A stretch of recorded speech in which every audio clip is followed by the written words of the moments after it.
Smart mind है, percentage अच्छे आ रहे हैं, मार्क नौकरी मिल जा रही है, स्थायित्व तो आ गया है जीवन में, कमा रहे हैं अच्छा, लेकिन एक्सेलेंट माइंड नहीं है।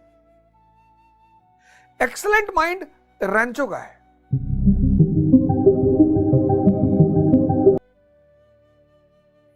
ये रैंचो, इसका माइंड एक्सेलेंट है।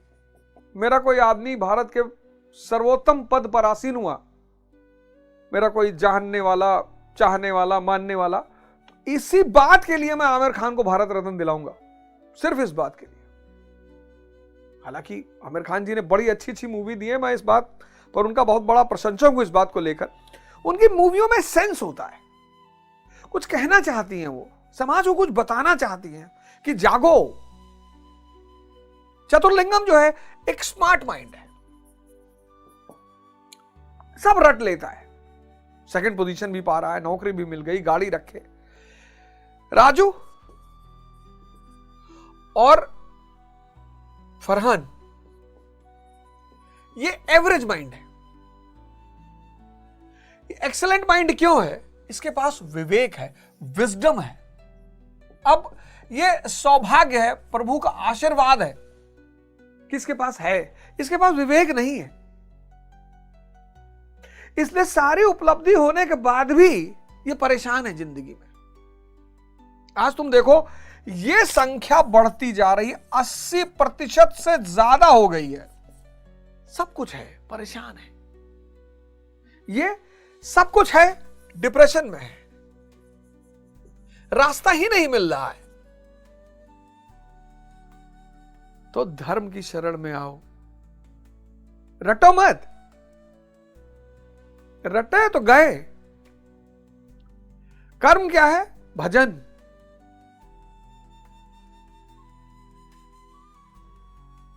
अब 90% दुनिया 98% सुख की तलाश में है, आनंद का वो खजाना है। अब सुख की खासियत क्या है? ये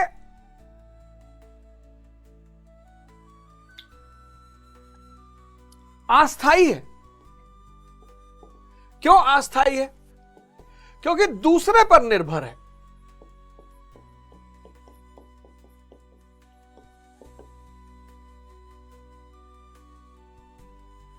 अस्थाई है, दूसरे पर निर्भर है, सीमित है,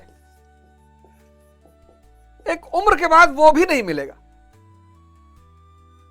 मन और इंद्रियों से जुड़ा हुआ है सुख, और सब सुख की तलाश में है। सब, जितने लोग सुख की तलाश में, सब परेशान है। आनंद अस्थाई है, एक बार आ गया तो फिर नहीं जाएगा, अस्थाई है, वैयक्तिक है, पर्सनल। आनंद स्थिति है, असीमित है, चेतना का स्वरूप है, आत्मा का स्वरूप है। सत चित आनंद, न बंधु न मित्रम न गुरुओ न शिष्यम, चिदानंद स्वरूपा शिवोहम शिवोहम।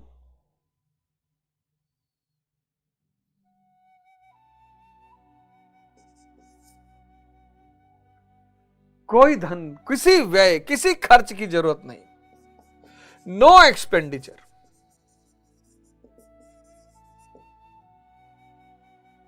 संसारी सुख की तलाश में। सीता जी सोने का हिरन देख ली, होता ही नहीं।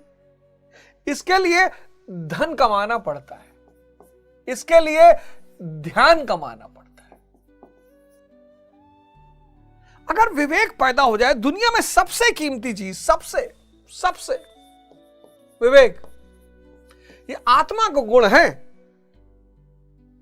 अगर दुनिया में विवेक इंसान के पास पैदा हो गया, आप सीधे देखो, आप में से बहुत सारे लोगों ने ये पिक्चर देखी होगी, 3 इडियट आपने देखा? आप देखो इसको, मूवी में कितनी चुनौतियां इसके सामने आती, कितनी। और दुख और चुनौती में फर्क है।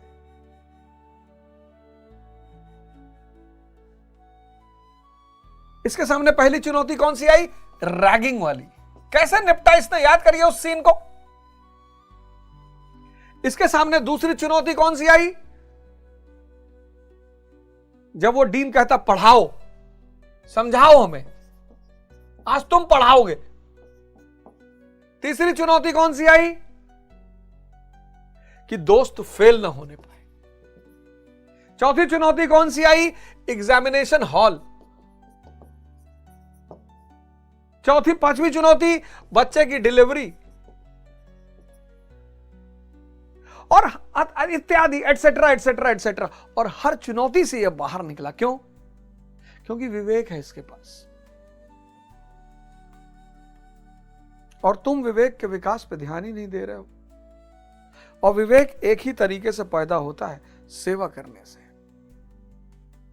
इसलिए आश्रम होते थे, राजा महाराजा अपने बच्चों को भेजते थे कि जाओ झाड़ू लगाओ, पोछा लगाओ, वॉशरूम साफ करो, गुरु का पैर दबाओ। अहम कम होगा, अहम कम होगा, विवेक पैदा होगा। जहां अहम कम होगा वहीं विवेक, और फिर विवेक बन जाएगा रोशनी। विवेक क्या बन जाएगा?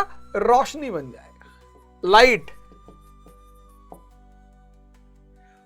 और जैसे आप अंधेरे में एंटर करोगे, ये लाइट आपको उस अंधेरे से बाहर निकाल देगी।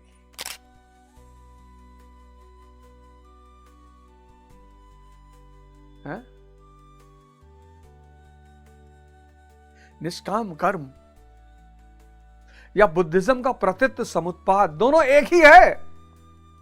सारी इच्छा, आप जो चाहते हो वो इच्छा आपकी पूरी होगी। बस सूत्र जो बता रहा हूं उसको लगा लो आप। तो आज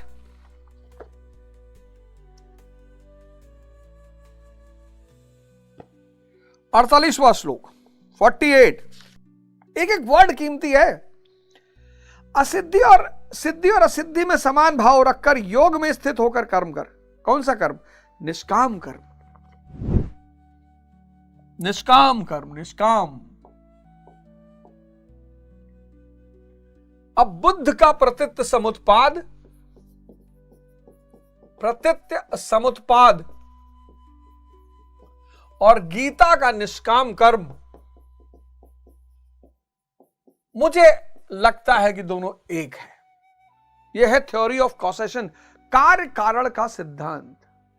आपको संसार चाहिए, S = S।